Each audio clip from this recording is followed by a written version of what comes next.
Is your iPhone's digital wallet cluttered with old, expired cards you haven't used in forever?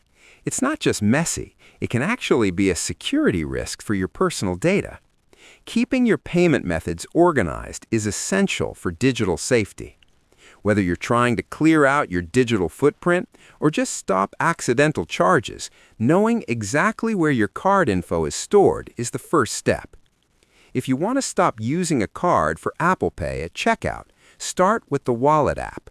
Just tap the card you want to get rid of, hit the three dots in the corner, and find the option to remove it. But remember, removing a card from your phone doesn't automatically take it off your Apple Watch or iPad.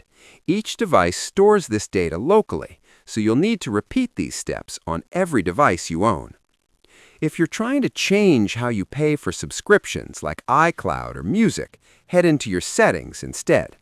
Tap your name at the top, go to Payment and Shipping, and you can manage your cards there. Have you ever tried to delete a card only to get an error message saying you can't?